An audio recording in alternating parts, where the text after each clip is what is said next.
Assalamualaikum warahmatullahi wabarakatuh.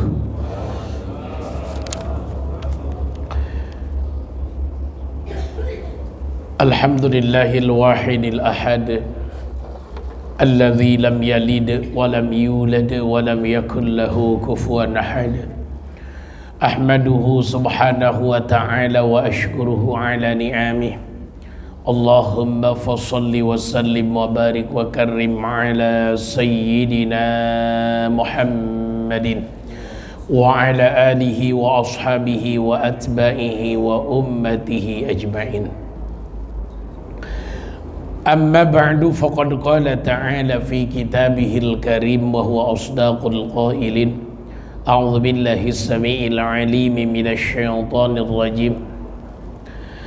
Wa qur rabbi adkhilni mudkhala sidqin wa akhrijni mukhraja sidq waj'al li min ladunka sultanan nasira. Wa qul ja'al haqq wa zahaqal batil innal batila kana zahuqa. Wa qala an-nabiy sallallahu alaihi wa alihi wasallam ummati hadhihi ummatun marhumah laisa 'alaiha 'adzabun fil akhirah innama 'adzabuha fid dunya al-fitan waz-zalazil wal qatl wal balaya. Shadaqallahul 'aliyyul 'azim, shadaqa rasuluhun nabiyyul habibul karim. Wa nahnu 'ala dzalika minasyahidin wa syakirin walhamdulillahi rabbil alamin. Yang saya hormati, saya muliakan para asatidz guru-guru saya. Yang saya hormati, saya muliakan takmir Masjid Baitul Izzah. Yang saya hormati, saya muliakan ayahanda bunda jamaah salat subuh rahimakumullah. Bersyukur kepada Allah atas seluruh nikmat Allah, yang mana Allah telah memberikan nikmatnya pada kita semua, sehingga alhamdulillah pagi hari ini bertepatan pada tanggal 8 bulan Juli 2023, berada di hampir 10 hari terakhir di bulan Zulhijjah. Kita semua kembali lagi bisa hadir di Masjid Baitul Izzah dalam rangka melaksanakan kewajiban yang Allah berikan kepada kita.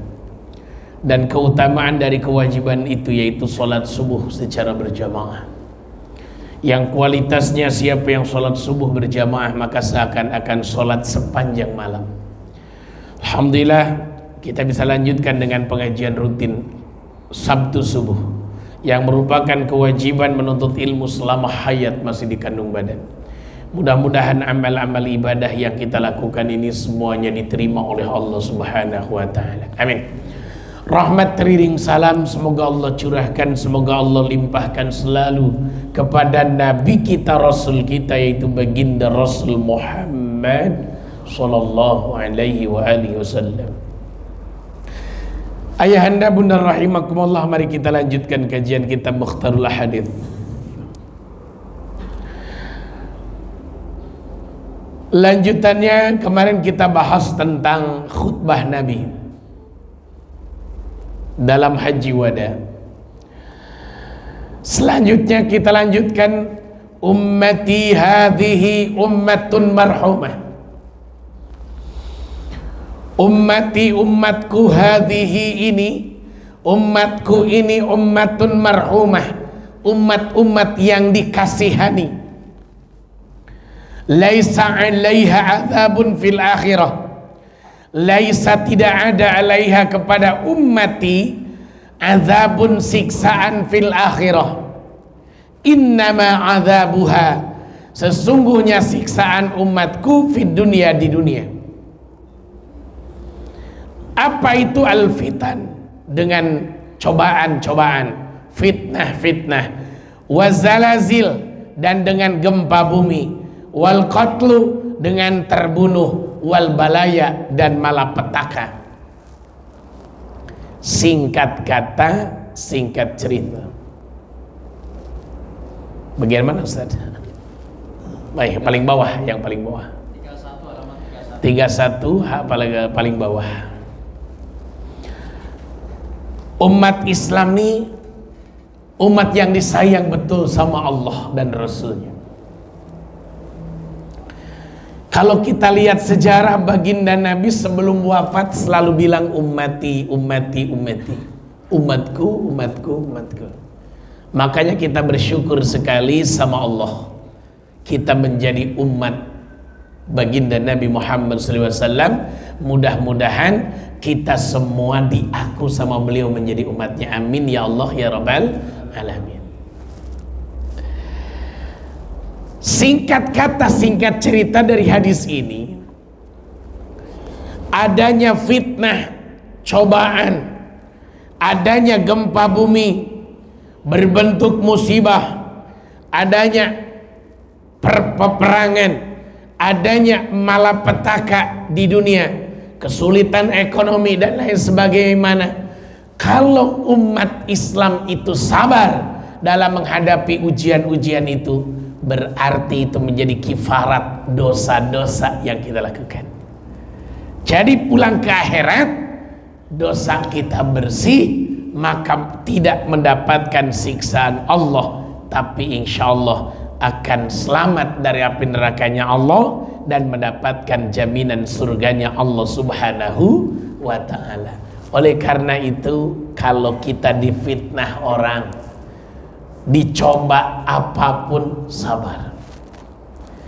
Allah sudah mengajarkan, kalau kita tertimpa musibah yang gak enak, ucapkan inna lillahi wa inna ilaihi raji'un.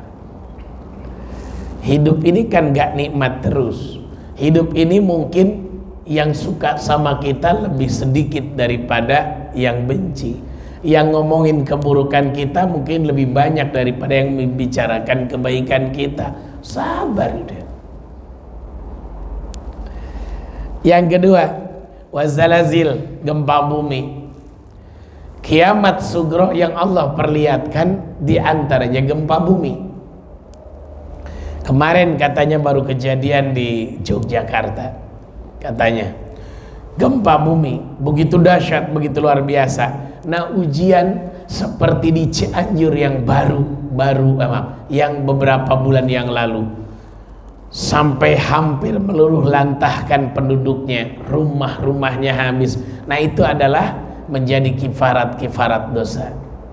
Makanya terkadang kalau ada gempa bumi di sebuah tempat, maka coba introspeksi diri, ada maksiat apa di tempat itu. Karena bisa jadi Allah sedang menghapuskan dosa-dosa itu, Allah sedang menghentikan maksiat itu. Wal qatl, peperangan yang paling kelihatan di masjid.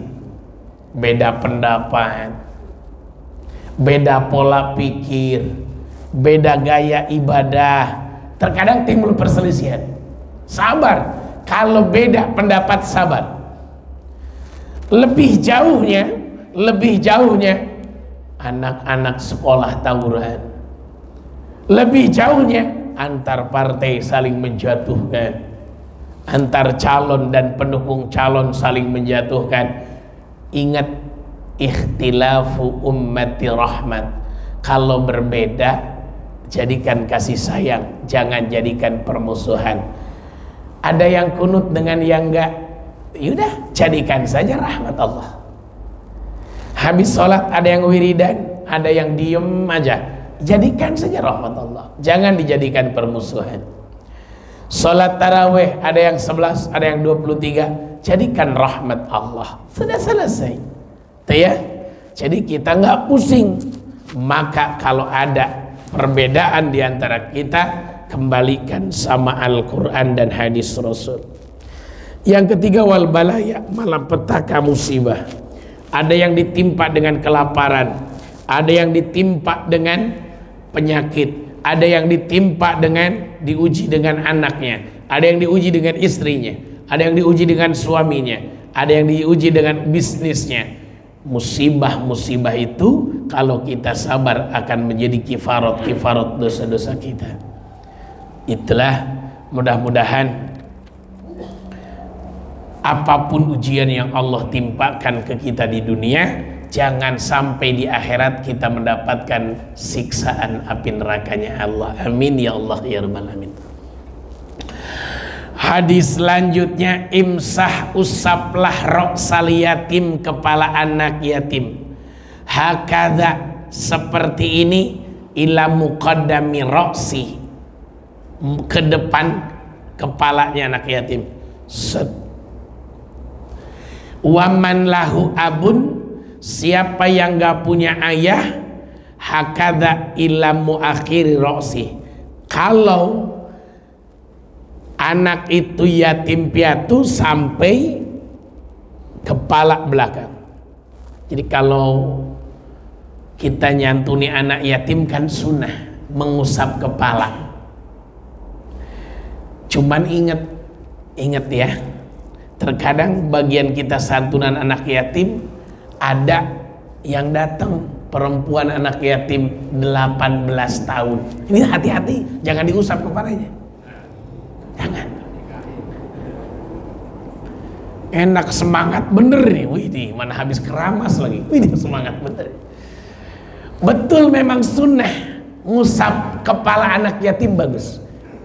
Makanya definisi anak yatim itu adalah orang yang belum balik, anak yang belum balik. Punten, baliknya perempuan itu kan bisa 10 tahun udah balik. Ada seorang anak SD 10 tahun sudah menstruasi, berarti kan sudah balik. Nah, sudah bukan lagi, tidak layak lagi kita usap kepalanya walaupun 10 tahun. Ya, sering gitu. Saya beberapa kali diundang ceramah santunan yatim, pas ngejejer, wah ini mah gede gitu. SMA ternyata kelas 2. Ya Allah, diusap sama ustadz sama ketua DKM, set kepalanya. Itu udah bukan lagi pantas diusap. Dulu sempat nanya, ustadz kan yang nggak punya ayah yatim, yang nggak punya ibu piatu, yang nggak punya ayah ibu yatim piatu, ustadz kan dia juga butuh biaya buat sekolah, butuh disantuni. Makanya kita tengok definisi anak yatim itu adalah anak yang nggak punya ayah dan ibu dan belum balik. Kalau sudah balik dia nggak punya ayah ibu, maka kategorinya miskin. Kita nyantuninya miskin karena udah balik dia. Jadi jangan diusap lagi yang miskin, ya, nggak usah diusap lagi. Ada juga yang anak yatim diwakilin sama ibunya pas ngambil amplop, ibunya diusap kepalanya. Allahu Akbar.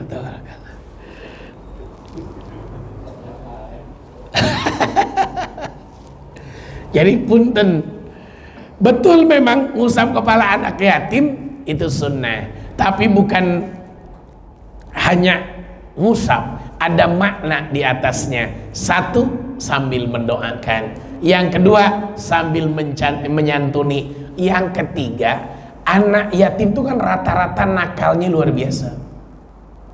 Sekali lagi kalimah, anak yatim itu nakalnya luar biasa. Kenapa kok anak yatim bisa nakal? Karena dia kan gak ada yang didik, bapaknya kan meninggal. Makanya dengan usapan tangan kita menjadi wasilah kasih sayang itu ngalir di kepala. Itu ya, kasih sayang itu terasa sama mereka, bahwa mereka ayahnya memang tidak ada, tapi masih ada yang sayang, masih ada yang melindungi. Makanya di Baitul Izzah namanya kafalatul yatim, sebut menanggung hidup, menanggung biaya pendidikan, menanggung makan anak yatim. Anak yatim ya, bukan sama emaknya. Kalau emaknya kategorinya bukan ditanggung dari situ, tapi kategorinya miskin.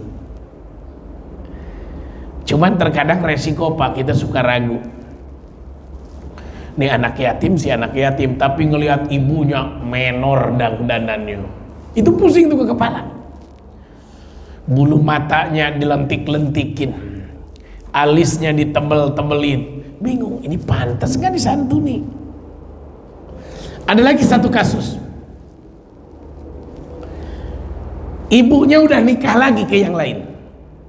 Dulu sempat ada yang nanya, Ustadz, betul dia anak yatim, tapi ibunya udah nikah lagi, apakah boleh disantuni? Padahal ibunya udah nikah lagi dengan laki-laki yang lain. Saya bilang, yang namanya anak yatim ya orang man lahu abun, orang yang nggak punya ayah. Ya silahkan, walaupun ibunya udah nikah lagi, tetap santuni aja. Karena itu kan bukan ayah kandung, ayah sambung. Tetap santuni saja nggak apa-apa. Kecuali bapak sambungnya udah nggak mau nerima lagi. Kata bapak sambungnya, maaf ya, saya sudah bertanggung jawab, biarkan saya yang nanggung. Makanya maaf, hati-hati kalau mau nikahin janda, demi Allah.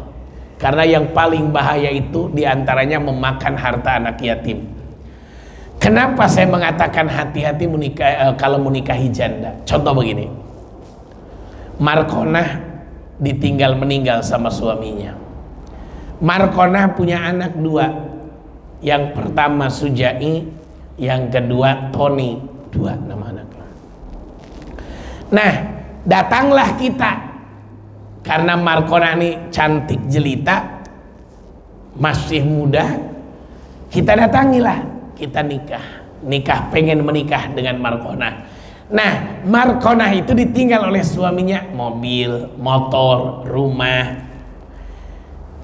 uang tabungan. Maka kalau kita langsung nikah dengan Markonah, enak tidak enak kita akan makan harta anak yatim. Kenapa? Karena itu peninggalan suaminya bukan harta Markonah, tapi harus dibagi dulu, bagi waris dulu. Markonah dapat 1/8, ibunya almarhum dapat 1/6, bapaknya almarhum dapat 1/6, anak-anaknya sisanya, tuh ya. Nah, kalau udah dibagi, walaupun anaknya masih bayi, harta peninggalan bapaknya ini diurus sama orang yang bisa dipercaya. Nah, maka kita kalau menikahin janda Markonah aman, karena Markonah hanya bawa 1/8 dari peninggalan harta suaminya. Itu hak dia. Suaminya ikut makan ya terserah. Kalau Markonah ikhlas, suami barunya makan atau pakai benda peninggalan yang jadi waris jatahnya Markonah, ya selesai sudah. Nah, di Tangerang ini banyak sekali kejadian begitu. Ketika suami meninggal, istri yang berkuasa, dia nggak bagi, dia berkuasa aja, alasannya kan buat biayain anak sekolah. Nah, itu terkadang masih salah. Karena apa? Kalau dia nggak menikah lagi pun masih salah. Karena harus dibagi dulu, karena nggak boleh dia juga makan harta anak yatim. Nah, terkadang begitu tuh, wah janda kaya ini mana cakep lagi. Nah, itu kan repot terus aku udah niat begitu. Nah, padahal bukan harta si janda, janda hanya dapat 1/8, tapi sisanya ada hak anak-anaknya, ada hak ibunya almarhum, ada hak ayahnya almarhum di dalamnya. Hadis yang ke-3, ini yang asik Pak, ini asiknya. Innallaha, sesungguhnya Allah Ta'ala, idza anzala, apabila menurunkan ahatan minas sama, musibah, penyakit, siksaan yang turun dari langit, ala ahlil ardi, kepada penduduk bumi, turunkan sama Allah penyakit, turunkan musibah, surifat, maka dibelokkan itu ahad, musibah itu dibelokin, an ummaril masajid, dari orang-orang yang memakmurkan masjid. Jadi siapa yang pengen bebas dari segala musibah dan balai, sering-sering berjamaah di masjid, sering-sering sholat di masjid, sering-sering ngaji di masjid, sering-sering iktikaf di masjid, sering-sering santunan yatim di masjid. Itu ya, pokoknya orang yang hobi cinta masjid itu terbebas dari musibah dan penyakit. Masa pandemi kemarin, ada para takmir masjid yang enteng hidupnya, nggak pakai masker, nggak pakai ini, santai aja hidupnya. Alhamdulillah Allah jaga.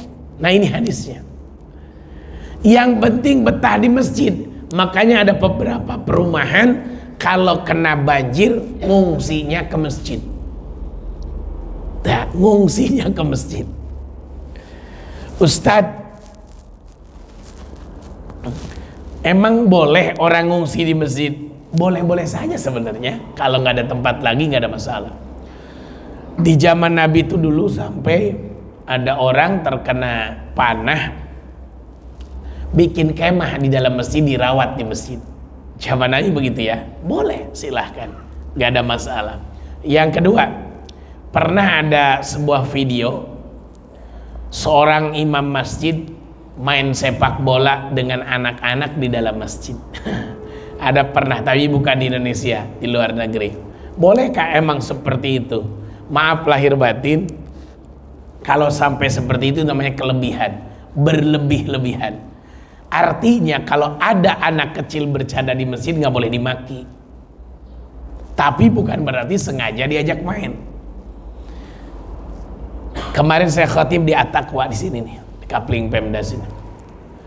Saya baru salat sunnah beres, lagi wiridan, Allah, itu di pojok anak-anak, wow, ramai gitu ya, dengan ngumpul. Orang diem semua. Gak ada yang negur. Terpaksa saya berdiri. Saya samperin, nah, diam, duduk. Terkadang kita ini orang cuek, harusnya kita nggak boleh cuek. Memang nggak boleh marah, tapi kasih tahu. Takutnya anak itu merasa itu benar, kan bahaya. Kasih tahu. Kalau dia cuma bercanda, Noel doang, tuh ya sebelum mulai khutbah, itu nggak ada masalah. Tapi kalau udah keluar suara, membuat orang zikir wiridan terganggu, kita harus, saya kan bukan pengurus DKM, jangan pernah merasa itu, tapi yakinkan ini kewajiban bersama dakwah itu. Kadang-kadang begitu, saya kan bukan pengurus DKM, nanti kesalahan. Jangan punya pikiran macam-macam, tuh ya. Tapi ketika khotib sudah naik ke mimbar, kasih tahu anak kita, kasih tahu anak-anak orang, nah nanti kalau khotib sudah naik ke mimbar gak boleh sama sekali bicara, diam. Ini jadi pelajaran buat kita. Itu ya, jadi pelajaran buat kita. Bahwasanya ketika anak di masjid memang gak boleh dihardik, gak boleh dimaki, gak boleh dilarang. Tapi kita ingatkan bahwa ini tidak baik. Silahkan kalian pada duduk, rileks, santai. Kalau bisa zikir, baca Quran, gitu ya, gitu. Kenapa masjid kalau ada anak bercanda nggak boleh diusir? Karena mereka pengurus DKM di masa yang akan datang. Mereka yang akan memakmurkan masjid di masa yang akan datang. Mereka yang akan menyiapkan generasi penerus di masa yang akan datang. Di Masjid Al-Ikhlas Taman Buah 1 itu ditulis gede-gede, juara 1 paling disiplin sholat berjamaah. Jadi anak-anak itu ada nilainya. Dilihatnya dari mana? Dari CCTV. Jadi selama berjamaah seminggu, siapa yang paling disiplin langsung dapat hadiah. Malam pengajian dapat hadiah. Paling disiplin ketika ikut pengajian. Itu ya. Bapak kali-kali hadir acara pengajian di Masjid Al-Ikhlas Taman Buah 1.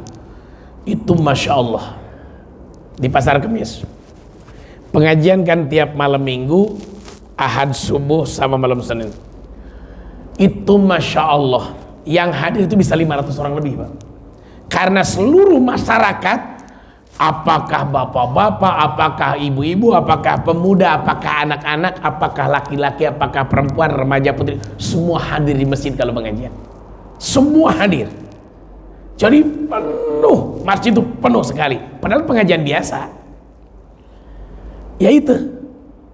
Ada reward, ada reward. Siapa yang ngajinya rajin dapat hadiah ini. Jadi DKM tuh membuka terus lowongan ibadah. Dibuka di status DKM. Besok kita akan memberikan hadiah kepada orang terbaik minyak. Silahkan yang mau ikut sodakoh minyak. Begitu dibuka lebar-lebar. Sodakoh payung, sodakoh pisau, sodakoh apalagi. Kemarin terakhir sodakoh sapu lidi. Siapa yang mau ikut patungan beli sapu lidi buat jamaah yang hadir. Jadi penuh, jamaah tuh penuhnya luar biasa. Nah itu mohon maaf lahir batin. Kalau ada anak rajin di masjid, mari kita berikan hadiah. Mari kita support, penyemangat, reward. Tujuannya apa? Mereka akan jadi pemimpin-pemimpin di masjid di masa yang akan datang. Mereka yang akan memakmurkan masjid kita di masa yang akan datang. Nah ini dahsyatnya umarul masajid. Makanya punten kita mah dimanapun berada, jangan pernah jauh-jauh dari masjid. Subhanallah. Itu hidup kita. Biar selamat dari penyakit, biar selamat dari musibah, jangan pernah jauh-jauh dari masjid. Tinggal pulang kampung cari masjid. Kemana? Cari masjid. Jangan pernah, apalagi jangan pernah ninggalkan masjid. Apalagi sekarang masjid bagus-bagus. Masjid tuh sekarang mewah-mewah. Hampir tidak ada masjid yang jelek. Semua masjid bagus-bagus. Cuman ada yang aneh. Bedanya masjid Tangerang dengan masjid di Serang. Di Tangerang tuh masjid bagus-bagus, di Serang masjid bagus-bagus. Cuman bedanya kalau di Tangerang nyari masjid bagus banyak, tapi nyari parkiran masjid nggak ketemu. Kalau di Serang masjidnya bagus, pasti udah disiapkan plus dengan parkirannya. Boleh dicek. Itu hebatnya. Di samping kita arah masuk tol ini kan mau ke arah masuk tol karena ada masjid bagus. Tapi kita kalau mau sholat di situ bingung. Parkirnya di mana? Akhirnya lewat lagi mau sholat ya nggak jadi. Kenapa? Kalau kita parkir di pinggir jalan kan zolim sama orang, ganggu orang berarti. Nah itu banyak sekarang yang nggak mikirin. Padahal parkir itu nomor satu. Indomar, Alfamart kenapa laku? Karena parkirnya dulu disiapkan sama dia luas. Makanya masjid-masjid pinggir jalan tuh harusnya beli tanah di sampingnya untuk parkir. Begitu dari kas DKM, beli tanah buat apa? Parkir jamaah. Indah. Itu ya. Baik. Tuh, begitu. Sampai 7 golongan yang akan mendapatkan teduh-teduh arasy-Nya Allah. Di antara rajulun qalbuhu mu'allaqun bil masjid. Seseorang yang hatinya selalu ingat ke masjid, selalu bergantung ke masjid. Makanya kita ini maaf alhamdulillah cinta masjid. Apalagi maaf Baitul Izzah tuh nyaman, ada di dalam. Kalau kita nggak mau ke masjid keterlaluan. Ada juga yang betah di masjid, habis isya nggak pulang, ngopi sampai jam 12. Saking hobinya memakmurkan masjid. Subuhnya kesiangan nggak ke masjid. Allah akbar, tabarakallah. Ustaz emang nggak boleh ngopi di masjid? Boleh, cuman hati-hati kalau kita nongkrong di masjid, jangan sampai membicarakan dunia. Karena di masjid tidak boleh kita membicarakan dunia. Tuh ya, nggak boleh menceritakan bisnis, sepeda, mancing, apa segala macam yang begitu-begitu tinggalkan. Kenapa? Karena itu urusan dunia. Nggak boleh ada jual beli. Tuh ya, apalagi transaksi, gitu ya. Nggak boleh. Nggak boleh ada transaksi, nggak boleh. Jadi kalau saya beli sapi, kebetulan yang jualnya ketua DKM di Masjid At-Taqwa, saya nggak mau. Pak Haji keluar dulu dari masjid, saya mau bayar. Kok gitu Ustaz? Nggak boleh, saya bilang. Saya bayar di sini nggak boleh. Ini urusan dunia, nggak bisa. Kita keluar dulu. Nanti yang rugi Pak Haji. Siapa yang dagang di masjid, doakan biar tidak untung. Kata Nabi begitu. Doakan biar tidak untung. Dan siapa yang nyari barang kehilangan di masjid, doakan biar tidak ketemu. Ini Kenapa? Karena masjid bukan untuk urusan dunia. Zaman dulu tuh pernah ada masjid di zaman Nabi itu kan dipakai latihan perang, gitu, perang-perangan. Itu nggak ada masalah, karena itu bukan urusan dunia, tapi urusan membela agama Allah.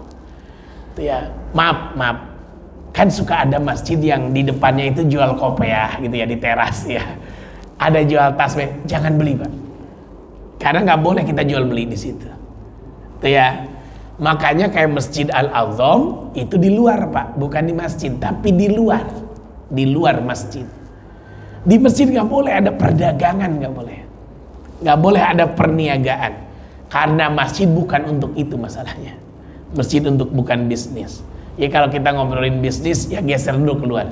Lagi ngopi, ke jalan dulu ke depan, itu kita ngobrol. Kenapa? Kita tidak akan untung Pak, karena Nabi yang doain la arbah, tidak usah, mudah-mudahan tidak beruntung.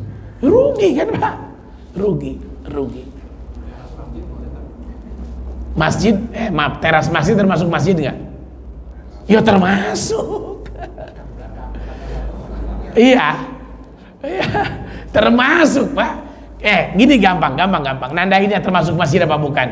Kalau kita sholat tahiyatul masjid di luar sah nggak? Sah, berarti itu masjid. Ya, malah ulama ada yang mengatakan halamannya juga masjid.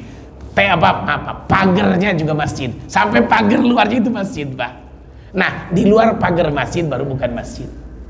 Sampai begitu Pak. Jadi kalau ada orang sholat tahiyatul masjid di halaman masjid pun dianggap itu adalah sah. Itu ya. Jadi mohon maaf lahir batin, terkadang kita saking enjoynya gitu ya, enjoy banget, nikmat banget ngopi gitu ya, lupa ngurusin dunia di situ. Makanya sekali lagi, bukan ngopi yang dilarang, tapi ngurusin dunianya, ngobrolin dunianya. Besok kalau kita nyepedah ke sana, nah ini yang bahaya tuh ya. Ini yang bahaya ya. Ya, yang nyepedah ke sana enak kali ya. Kita nanti ini. Hati-hati kalau urusan dunia, hati-hati. Sekali lagi urusan dunia. Makanya suka ada yang aneh. Ada orang gitu ya, habis pengajian buka lapak di situ. Nah itu tidak boleh. Walaupun kita pengurus DKM contoh mau jual sapi kurban, tapi jangan di masjid. Salah nih, maaf. Saya contoh begini. Saya punya travel umroh Pak, umpamanya. Lalu saya tawarkan Pak brosurnya di masjid. Itu nggak boleh Pak. Saya taruh di masjid dah, biar diambil sama yang Jumatan. Nggak bisa Pak, nggak boleh. Ini tidak akan berkah Pak. Makanya maaf, saya nggak pernah nawarin bapak-bapak kalau mau ikut ini ke saya umroh Agustus nanti sekian. Nggak bisa Pak, nggak boleh. Karena kita akan tekor Pak, usaha kita akan rugi sebenarnya. Karena masjid bukan untuk itu. Nawarin ibadah umroh dengan harganya. Kalau menganjurkan boleh, bapak-bapak usahakanlah jangan sampai kita nggak umroh lah silahkan. Nah itu boleh, itu namanya bukan bisnis.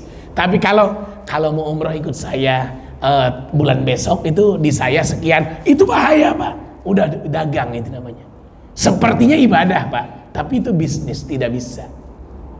Ya, nggak boleh sembarangan. Ya, nggak boleh sembarangan. Tuh ya, walaupun yang dijualnya Al-Quran, jual Quran di masjid maunya. Jangan, karena ada transaksi jual beli, ada keuntungan. Tuh ya, maka silakan bergeser saja di luar masjid, jangan di dalam masjid. Masjid bukan untuk dijual. Malah makan minum di masjid boleh Pak. Tidak dilarang makan minum di masjid. Kalau ngerokok nggak boleh. Tapi kalau makan minum boleh. Kenapa makan minum boleh? Lihat Masjidil Haram, Masjid Nabawi, makan minum nggak ada masalah. Tidur di masjid boleh nggak Ustaz? Boleh. Siapa yang larang tidur di masjid? Tidak dilarang. Yang dilarang tuh hanya di Indonesia. Dilarang tidur di masjid. Saya berkali-kali tuh menemukan Pak, masjid dilarang tidur di dalam masjid. Tuh ya.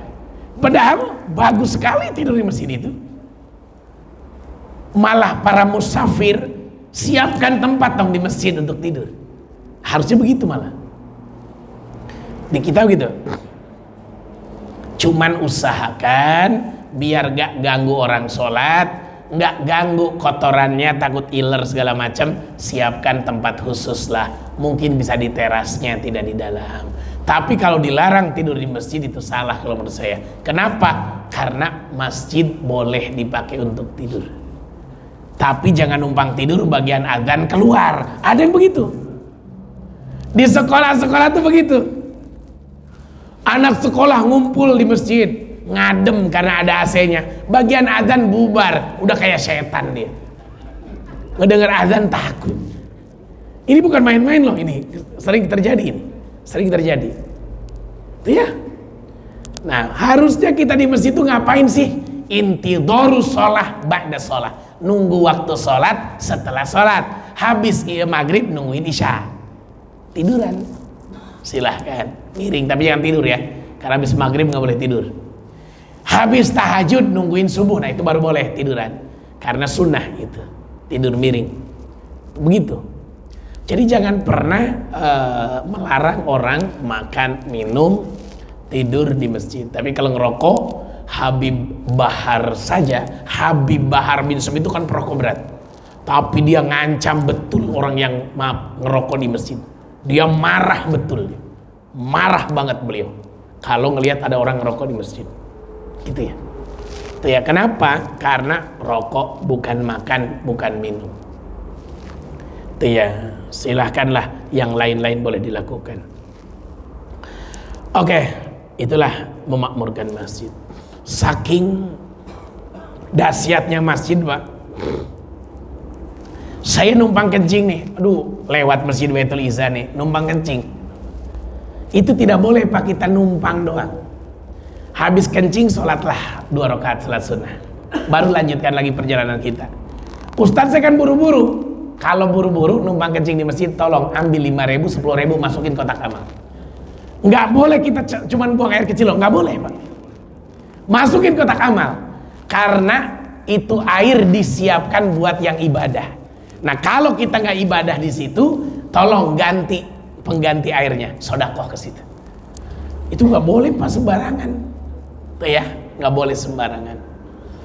Kan Ustadz nggak apa-apa orang punya umum ini, karena punya umum itu yang bahaya. Karena itu sudah dibayar dari wakaf semua, uangnya wakaf, sodakoh kita ya, barangnya wakaf, maka kita harus ngasukin uang ke kotak amal. Sering begitu tuh, numpang kencing di masjid, nggak ngasih apa-apa, nggak boleh. Tapi kalau mau dibayar, bayarlah dengan baca Quran di masjid itu, atau bayarlah dengan sholat sunnah, maka cukup. Tapi kalau tidak sholat sunnah, atau tidak sholat, atau tidak ini, masukin kotak amal, 5.000, 10.000, kalau kita numpang kencing di situ. Tuh, karena nggak boleh sembarangan, ya, nggak boleh sembarangan. Dahsyat luar biasa, ya. Uangnya aja beda-beda. Dalam memakmurkan masjid itu uangnya beda-beda. Ada uang bangunan, ada uang operasional, ada uang kematian, ada uang anak yatim. Saking sodakoh harus digunakan sesuai dengan niatnya. Nggak boleh digunakan tidak sesuai dengan niatnya. Yatim ya buat yatim. Pembangunan masjid ya buat renovasi masjid. Memakmurkan masjid ya buat beli sabun, buat beli pelan, buat gaji yang kerja, operasional masjid.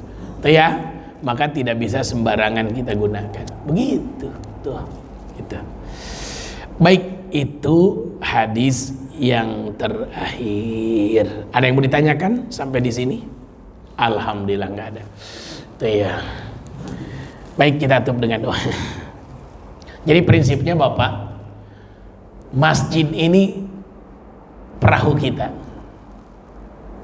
Kalau Panji Gumilang punya perahu, kita juga punya perahu. Perahu kita adalah masjid, ya. Perahu kita ini masjid. Yuk kita cari selamat kita di akhirat dan di dunia dengan hobi memakmurkan masjid.